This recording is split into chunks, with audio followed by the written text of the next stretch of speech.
So I am Sheldon Owen, originally from Mississippi State, University of Georgia. I actually finished with my terminal degree here at WVU before they kicked me out, and they didn't close the gate, so I was able to make my way back in. And so it's been here about 11 years now. So it's a lot of fun, and I don't get to get over here to the eastern side of the state that often. But welcome to West Virginia. Welcome to Sleepy Creek Wildlife Management Area. If we start thinking about the history of West Virginia, turn of the century, late 1800s, early 1900s, a lot of land clearing activities. And so it wasn't clear cut, but it basically, the state was harvested a lot during that time frame. A great book, Tumult on the Mountain, talks about some of the historical harvesting that occurred here in West Virginia. So very few what we would call virgin stands of timber, old growth stands. Old growth stand in West Virginia now is that 100-year-old stand. Most of our forests are second growth forests. And so that's what most of our landowners are dealing with. So harvested there, 1900-ish, another kind of wave of harvest in the 1970s, 1980s when timber prices were good. And then you could also see a corresponding grouse increase during that time as well. So when we talk to our landowners here in West Virginia and they start talking about, when I was a kid in the 70s and 80s, grouse were everywhere. And then when I got to the teenage years or hit my 20s and 30s, they disappeared. Well, what happened? Those forests that were cut outgrew basically that good, thick, there's our PA folks, our 3,000 stems per acre, right? That real thick regenerating forest kind of outgrew that and opened up too much, and so exposed our grouse, and it was not that prime habitat for our ruffed grouse. And so Luke and I got together, started talking about this. We came out here yesterday looking into the location. We want to kind of get you in the woods so you can see structure. And so we have this second growth forest here behind us compared to about a 12-year-old clear cut that is over here to my left, your right. And then an interesting harvest which is behind us, this is a Shelterwood harvest. And so if you're thinking about a timber harvest, there are multiple types of regeneration harvest you can implement. Clear cut, basically a clear cut regeneration harvest, removing anything over 1 inch in diameter, so you're pretty much removing all trees to maximize the amount of sunlight that hits the forest floor. And then those early responders are shade intolerant species. Yellow poplars, black cherries are just jumping up to trying to grab that sunlight. And so obviously we're maximizing the amount of sunlight that can get there compared to this Shelterwood harvest behind us. A seed tree or Shelterwood harvest are two types of harvest that are even age, but we can call them two-age stands in some sense, because I take a seed tree harvest, we remove about 90% of the trees that are on that site to leave some mature trees that are dropping seed on the ground to provide regeneration, future regeneration, maybe some structure for wildlife terms. So we have a seed tree and a Shelterwood where we remove about 70% of the overstory to, one, provide seed, those mature trees that are dropping seed, but also some shade for our mid-tolerant species. And so this is kind of a mix of that, where I think you look at the numbers on this stand, and Rich may be able to give me some more specifics. They dropped the basal area from about 115 square feet per acre down to about 50 square feet per acre. You look at the number of trees per acre, they removed about 60% of the trees per acre in this location. You'll hear those terms, basal area for our private landowners, trees per acre, terms that we want you and encourage you to get in touch with your foresters to start thinking about, because we throw them out there, oh, we know what everyone's talking about, right? Basal area is just basically, if you look at a tree, cut it off at diameter at breast height, 4.5 feet above ground, the amount of area that's taken up by that tree is what's called basal area. So if you were to squish all of those into 1/4 of an acre, that's the amount of that acre that is covered by trees. And so basal area by itself is interesting. It's a factor that we can use to measure kind of vertical structure, but without trees per acre, it can be meaningless in some cases. And so 1,000 stems per acre may give us let's say 1,000 square feet of basal area, whereas 10 trees, which are 20 inches in diameter, may give us the same basal area that is there. And so very different structure when we start talking about that number of trees that are out there. And so again, we encourage you to start talking to those professionals that are around you. Many of them are in this group. Start talking with them and get those involved. When we look here at West Virginia and our landowners who have had timber harvests, and you ask them, were you satisfied with the harvest? Those individuals who said they were dissatisfied, most of them tried to do it on their own. And so there's a knock at the door, A logger walks up and says, hey, I'll give you $10,000 for the trees behind your house. I've got a kid I've got to put through college, I've got medical bill, new vehicle, I'll take it. When it may be worth $100,000, or there's no idea, no planning to say what's going to be left after. And so there's really no forethought to say, are we going to have enough regeneration? Is it going to be a forest when it, after you harvest it? So those that contacted those professional foresters that are out there had a much better or much higher satisfaction rate than those who did not. So I encourage you to reach out for those because it can get complicated. Sheldon, you went through basal area very quickly there. I don't know what that meant. Don't worry about it. That's what the professionals are for. And so a key thing that we also talked about this morning, when we start looking at the understory, if we are thinking about a timber harvest, and I'm talking to a lot of our landowners here in West Virginia, and they say, I'm thinking about a timber harvest. Is that going to be next week, next month? Think a couple of years down the road, because we want to make sure you have the understory, the next cohort of trees that are coming up. It's going to take some time to determine that you have the appropriate amount of regeneration under the main canopy, so you get a good regeneration after that. So it's not a quick turnaround, and obviously some landowners have to do that, whatever the circumstances may be, but definitely you want to start thinking about what's in the understory. If you have a fern valley or greenbrier, a valley underneath your timber stand, there's a lot of competition for those saplings to get through. And so understory management is just as important as overstory management in a lot of these cases. You also heard the term white-tailed deer today. How many of you, okay, we're amongst friends here, right? I'll cover the mic so the internet can't judge here, right? How many deer do you have in your local area, your home state? All of them? I always hear the term, too many, right?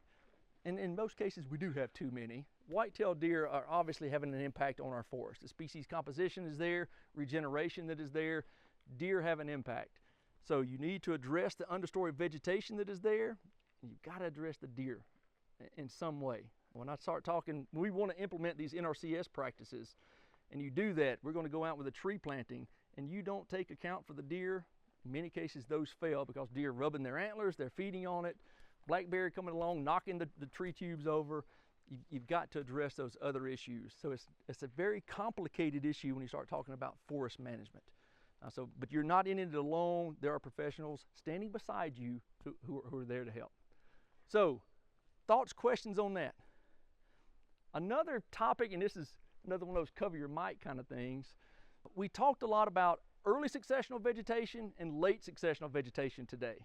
So if you think about vegetative succession or the replacement of plant communities over time, let's say we come in with a bulldozer here behind me, we knock this down to bare soil, we get rid of all the roots.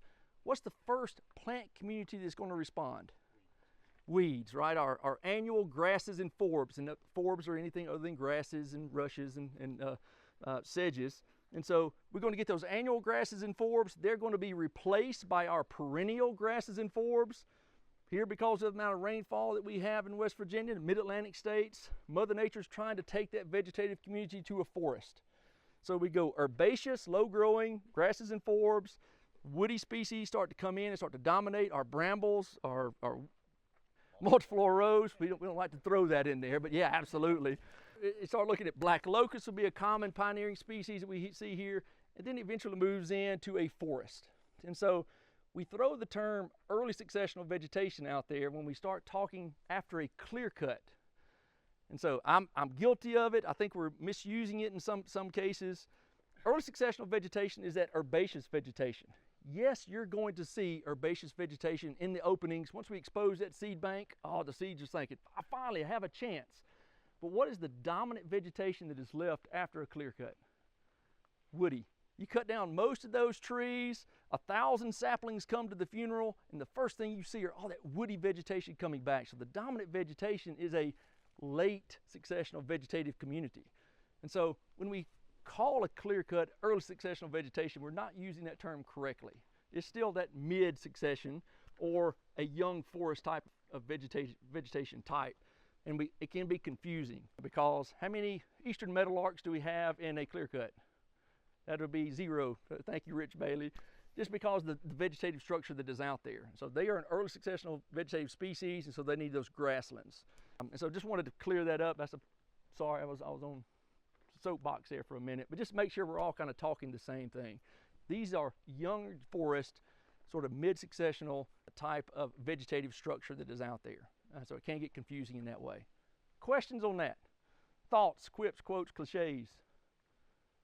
Let's walk into the woods then and just look at for our private landowners out there, think about the vegetative structure that you see down on the ground at your feet, eye level, 15 feet above your head, and then way above your head, 60, 70 feet above your head. Look at that vegetative structure. Most of our wildlife species are really impacted by vegetative structure. And so that's what we're kind of managing for in all of these cases. West Virginia, 79% forested. If we're doing wildlife management work in West Virginia, we're dealing with forests. And so this is a common practice that we talk about. So let's walk in just so you can get a feel. Yes, Luke found a tick yesterday, so that's at least one less on the landscape, but there are a few ticks out here. Let's walk in and just kind of see and look around for a minute.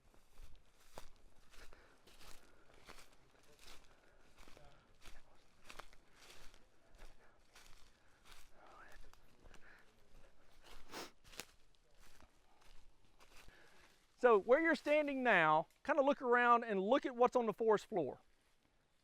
For our foresters in the group, how much regeneration do you see? Little bit. Do we need more? Absolutely.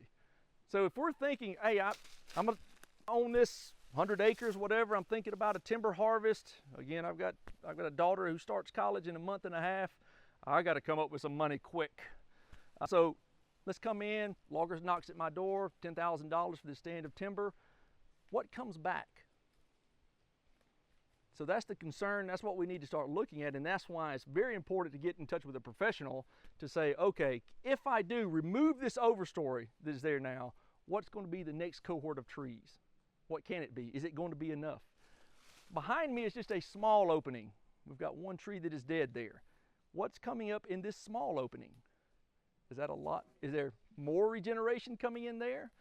Or do we have some soft mast coming in there? Who was eating our wineberry earlier? Right. So we had, those are things that you need to consider. One issue we have in West Virginia, and I'll let PA and Maryland address this as well, we don't have those small scale logging operations. And so if we have 20, 30, even 40 acres, sometimes it's difficult for us to get a logger, a forester in there to harvest that timber. So a commercial harvest, which generates some revenue for the landowner, in many cases we're struggling to find someone to come in and cut that timber. How about Pennsylvania? Yeah, we're struggling with loggers and mills. Okay. And so one, we're looking at the regenerations, what's coming back next if we do open up this forest canopy. What's coming back? Is it good? Is it chestnut oak? Is it white oak? Is it multiflora rose? Is it Japanese barberry? We only have a little bit of stilt grass out there. I'm sure that won't make it this far. Here on Sleepy Creek, a lot of management is occurring. So we're bringing that browse, we'll pick on deer for a little bit now. We're bringing that browse down to where they can actually eat it. We cut this tree off, all those stump sprouts come up. Oh, that's much, more accessible than this, 70, 80 feet above me. The beneficial stage of actually opening up, disturbing our forest, are a lacking disturbance on the landscape. We harvest about 4%, 3-point-something% of our forest here in West Virginia annually. So a 3-point-something% disturbance rate, which is relatively low. Look at our national forest that has a 0.03% disturbance rate. No disturbance going on there. So if I'm a private landowner beside a sea of closed canopy forest and I open up my canopy, those trees start growing, what happens? The deer from the forest say, thank you, and this, sucked right into it. So again, looking here at your feet, got some pretty decent mid-story here, but some of that's going to be shading out what we're trying to grow beneath, so we may need to treat the mid-story, and then look at that closed canopy above you. A lot of our landowners in West Virginia, the park-like settings, closed canopy, mature, these large trees, that's what they want. And if that's your objective, that's fine. But if you're looking for ruffed grouse, or if you're looking for golden winged warbler, cerulean warbler, chestnut-sided warbler, whatever it may be, white-tailed deer, if you want more white-tailed deer, those who don't listen to this part. But if you want that, you've got to have some disturbance on the landscape. some of the issues in terms of getting a timber harvest on the landscape here on our state lands, dealing with threatened and endangered species. So dealing with the Indiana myotis, which is a federally threatened bat, and now the long-eared, northern long-eared myotis, which is a more recently listed federally endangered bat, impacts when, where they can actually harvest timber stands here, or harvest timber in any location. So if it's within a certain distance of a known hibernacula or a known roost tree, it can be very difficult to get some of these things in place with those restrictions. A little less as a private landowner, because you don't know where those roost trees are. And it's not a lack of roost trees, it's not a lack of habitat, it's white nose syndrome that's really driving the decline of those species. But, you know, the Endangered Species Act is a wonderful thing, but it's kind of a broad-edged sword, and it doesn't really address all those issues. So if you're, again, it all comes down to your objectives. What is, here, pop quiz in the middle of the summer, because I know that's what you want. What is wildlife management? Someone give me a definition of wildlife management. Multiple use of natural resources, absolutely. Definition of wildlife management is the art and science of manipulating animal populations and their habitat to reach a desired goal. And it all comes down to that desired goal. I got into wildlife management because of Mutual of Omaha Wild Kingdom. Do we remember that one? Wildcrats for some younger groups out there, right? They're tackling anacondas, chasing bears. That's it. That's what I want to do. 95% of what I do is now working with people, helping them manage their lands to meet their objectives. And it can be different. I want timber rattlesnake. I want more white-tailed deer. Holly, that's you. We want fisher. We want cerulean warbler, whatever it may be. So choosing which trees to kill is really based on your objectives. It may be, if you're thinking revenue, you heard the term this morning, timber stand improvement. So we may come in, and we're going to pick on this chestnut oak right here beside us. Let's pretend it has a rotten core. We can see cavities in it as a training trees for timber, or forest stand improvement where we're removing trees just to improve the forest health that is out there. Maybe. I want it all. What's that? I want it all. Or we could be a Green Bay Packers fan, it's greedy today, and you can meet those objectives. Yeah. And so even, we promote oak. West Virginia is an oak-dominated ecosystem. As the acorn or acorn goes, so goes our wildlife species. So we promote oak. But you look at the numbers, you look at the data that's out there, 40% of our oak trees are producing all the acorns. That's the one, if you're wildlife management, that's what you're kind of looking for, that acorn production. Then in a lot of our forests around West Virginia, this is, it's like, oh my gosh, I'd be happy to have this type of regeneration here because of deer eating everything else. So yeah, it depends on your deer density levels as well. What are they eating on? How big of an impact are they having? Look at the data, 8 deer per square mile can have a negative impact on a lot of their selective native browse. 8 deer per square mile. In this region, 60 deer per square mile. I did a survey for a community right over the mountain. They were at 115 deer per square mile. Do they have anything in their understory? That'd be a no. Yes. Yeah, we've got a lot of mortality because of gypsy moth. Is oak wilt hit this neck of the woods?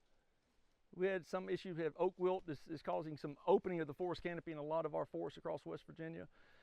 A lot of factors, a lot of things to think about, a lot of things to look at. And so again, when we take landowners out, we do a walk in the woods or something, and they look around, it's too much. If I'm going out there, I'm going to be consulting a professional forester. I'm going to be talking to those, and so the resources are there. I encourage you. Again, they're standing around you today. Reach out to those individuals. There was another question. The deer numbers you mentioned might be old because of chronic wasting getting here. Yeah. So it was that one was the survey we did for 115 was prior to COVID, so it's 4 years old now. Yeah, CWD, chronic wasting disease, is helping. I'll use that term loosely. I don't want disease to be the reason for decline in populations. I would rather our hunters out there harvest more than they need to, or more than they currently do. But yeah, CWD has had an impact in this area. CWD is here to stay. We're not getting rid of it, and so we'll continue to see this issue. CWD also has a double whammy. It's impacting the deer population, but it's also impacting our hunter participation. So there's restrictions on, harvesting deer where you can move them out of the state. CDC recommends you don't eat a CWD positive deer, and so if it comes back CWD positive, that goes to the landfill or goes to an incinerator. And so our hunters are like, well, I don't want to hunt in those areas anymore. So populations have that tendency to increase in some certain, especially our non-huntable communities that are close by. So yeah, it's a lot of different factors that are going on out there in our wildlife populations. So looking at this vegetative structure, 80, 100-year-old stand that we have here, let's walk over to the edge of this 12-ish year old clear cut that is beside us and look at that vegetative structure. So for our ruffed grouse, I can roam around. I've got cover. I can find browse, forage back in here behind us, a little bit of protection from those avian predators and those other mammalian predators that are out there. So the juxtaposition, the placement, having this, these different age classes of forest, very important for not only ruffed grouse management, for wildlife management in itself. Now, at some point, as we heard this term earlier today, this is temporary. What's the issue? What's the ongoing issue with a clear cut? What's the problem with a clear cut? Let's be open. We're amongst friends here. It's ugly. It looks like a bomb has gone off. No trees are standing out there. What about year 1 versus year 2 versus year 12? Those trees are there as long as we've managed it properly and got a good standard of regeneration, and it changes. Even this for a grouse is going to eventually kind of grow out of that prime habitat for them. It's going to, if it hits that 15 to 20 year mark, again, this is kind of a bloodbath. All those saplings now are fighting for their space in the canopy. A lot of trees, young trees, are dying out right now, and as that starts to open up, more predators can get in there. They don't have as good of access to food, and so this will eventually grow out of good ruffed grouse habitat. Now, how do we maintain this young regenerating forest on the landscape? Cut new. If I'm a small landowner, I got 10 acres and I clear cut 5 of it. How do I keep this type of vegetation on the landscape? So we talked about it as being here, that dynamic landscape or dynamic cuts. If you look at an aerial photo, let's go to that 50,000 foot kind of view of Sleepy Creek, you're going to see these clear-cut patches all across the landscape. So they're able to move that young regenerating forest vegetation type across the landscape. But if I'm a small landowner in a sea of forest, how do I keep or maintain this? And it's a cost. And so there are mulching heads. We can come in and just run through with a skid steer with a mulching head on it and just basically knock all this stuff down to restart those young trees growing again. But there's no revenue being generated by that. And so, again, what are your objectives? Not only looking at your property, but the neighboring property, kind of the landscape scale. If I create it now, maybe it's going to be created less than 2 miles down the road, Raina and Emily, close by, so those grouse can move between those vegetation types. So yeah, landscape management is a key in this as well, especially if you don't. I work for the state, so money's no object for me, right? Whereas Rich and I work for the same state, so you can ask him if I'm correct in that. Yeah. So again, spending money every 15 years to come in and mulch this, if it's 5 years, maybe that's doable. Or every just 5 acres, maybe that's doable. But man, if you're on larger scale, it's not cheap. How about if you burn? Well, burning is an option. It's not on private lands in West Virginia. Currently, our private landowners in West Virginia cannot use prescribed fire. They can burn stubble and they can burn their woods, but they can't use prescribed fire. You still have to get a permit, and you're not going to be permitted to do that. It's different in different states, and so look at those regulations. Yeah, fire can be used to set back succession in some cases, depending on the tree species that are out there. Fire is a very useful tool. We have just created a West Virginia Fire Council to try to change some of those rulings and get trained individuals on the landscape to implement fire a little bit more readily in West Virginia, because it is missing from the landscape.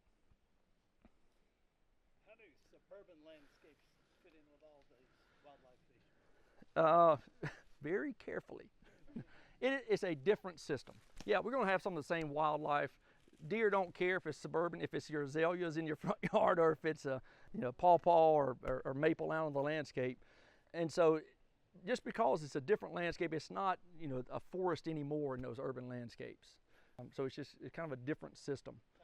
So they're looking for that highly fertilized, low-growing vegetation, which deer are not herbivores really. They're not grazers, they're browsers. And so, but in some cases, that's all they have to eat. Luke, question? One thing else. So again, it comes down to your objectives. If it's just a 5-acre patch in an urban setting, that may not be large enough for some species. It'd be fine for others. So again, it kind of depends on those situations. Let's walk across the road and look at that Shelterwood harvest to compare kind of, you get a good idea of what we have here on left and right. Let's look and see how that one kind of relates to this behind us and what you're standing in currently. So behind me is this. It was cut in 2017, I think. Rich, is that correct? 2017. So it was what is considered a medium Shelterwood, which I think was a little higher, a little heavier, but with the idea of coming in with a prep cut to make sure there's plenty of regeneration on the forest floor, coming in with a final cut to remove 60% of the trees, at least according to those numbers I looked at, 60% of the trees that were there, to one, leave some standing mature trees to, again, drop acorns that are down, drop seed that is down, and also provide a little bit of shelter shade for those trees that are generating underneath it. So from a grouse perspective, I now have this thick cover that I can hide in, that I can forage in, but I've also got acorns dropping down, acorns, I understand looking at me, what is this acorn he keeps talking about? These acorns that are dropping down now, so I've got hard mass and I've got cover, kind of the best of both worlds. So we're combining mature forest with young forest vegetative structure that is underneath. And this was cut for our cerulean warbler, and so they're going to be nesting out on those limbs of those large mature trees that are up. Hopefully, I'll have to get I can't bird by ear. Rich can point out if we actually hear a cerulean warbler that's out there. We were hearing indigo buntings yesterday. So it's not just ruffed grouse. It's not just cerulean warbler. A whole suite of species are going to benefit from this type of vegetation. For those of you who love white-tailed deer, they're going to benefit from this type of vegetation. Indigo bunting. Timber rattlesnakes will benefit. Eastern box turtles will benefit. Common yellowthroats, yellow-breasted chats will benefit. So a whole suite of species are going to benefit from this type of vegetation. Now the seed trees they left were oak. Why is that all split apart? Well, what is it? The regeneration?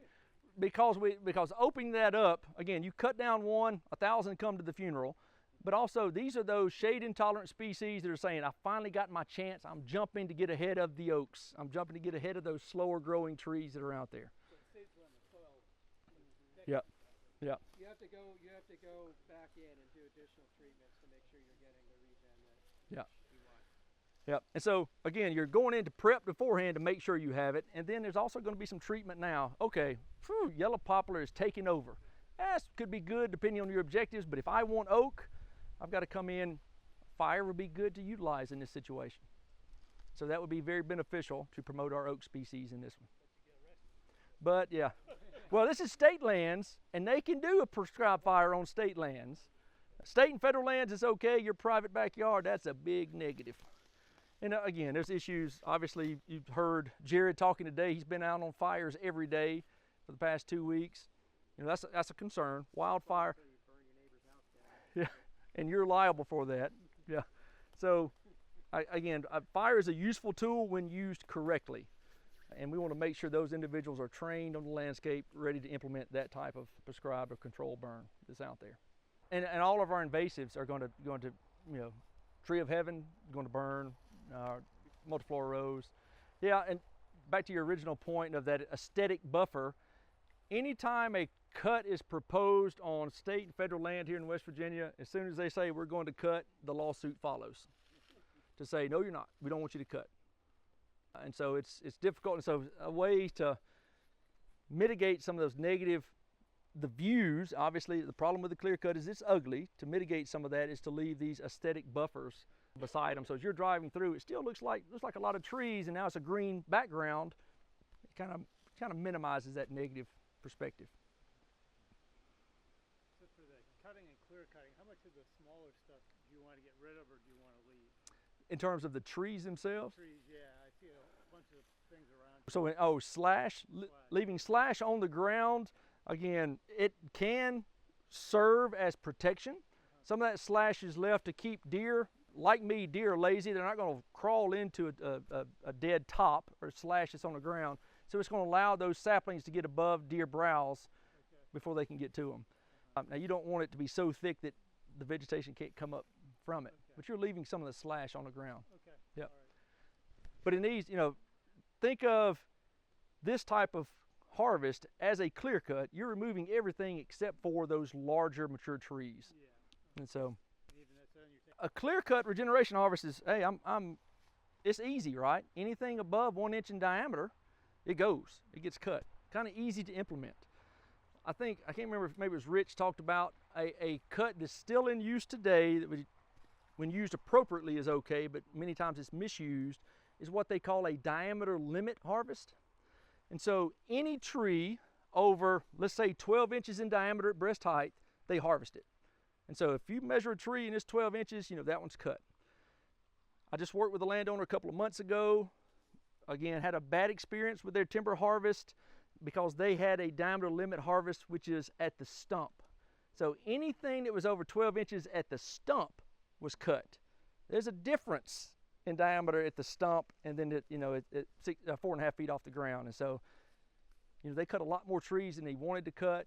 Again, the smaller trees, in many cases, they're smaller. They're in the mid-story for a reason. And so the high grading idea, if we're cutting those larger trees, well, those other ones will just, catch up, right? They'll start growing now because they're released. In most cases, they're suppressed for a reason. They're just not the most vigorous growing trees. It's not a species that's going to, dominate in the canopy. So, yeah. Well, it's different for different states. For West Virginia, our Division of Forestry kind of regulates all timber harvests. And so if you have a timber harvest on your property in West Virginia, they're going to do pre-inspection and post, make sure things are done correctly. Okay. But they're not really working for you. So you hire that consultant first to come in and talk to him about what you want to do, mark things, and the state person comes in and says yes. Well, the state person is really just there for regulations, making sure the logger is doing things. They're following the BMPs from the state, making sure we're not, dumping diesel fuel in the streams, cleaning up after them. That consulting forester is working for you to make sure that your objectives are being met. Okay. And so, whereas a logger, procurement forester, may be out there working for the company. Yeah. They're trying to make sure that the most money is gained from that. Your interest is first and foremost with the consulting forester. Okay. I turned it down. Yeah, there are, a lot of different agencies, organizations that are trying to, protect lands, and so it may be taking conservation easements, kind of taking things out of protecting it from ever being harvested or ever being managed. So there are groups that are like that. They're trying to manage for maybe a particular species, so they want it harvested in a certain way. There are those, now we have these carbon credits. That's a big movement now to, store carbon within your trees on your property. So there's monetary value in that. And so there's a lot of different groups and organizations that with different objectives that may be reaching out to landowners if they see, they can look at records and things and say, okay, Sheldon Owen owns this property. He's got 100 acres of mature white oak. This is what we want to conserve for this species. This is what we want to manage, or we want to use it as carbon storage. A lot of different opportunities out there. Yeah, that sounds like. I encourage you to talk to the person next door, next to you, and share ideas and share thoughts to make those connections.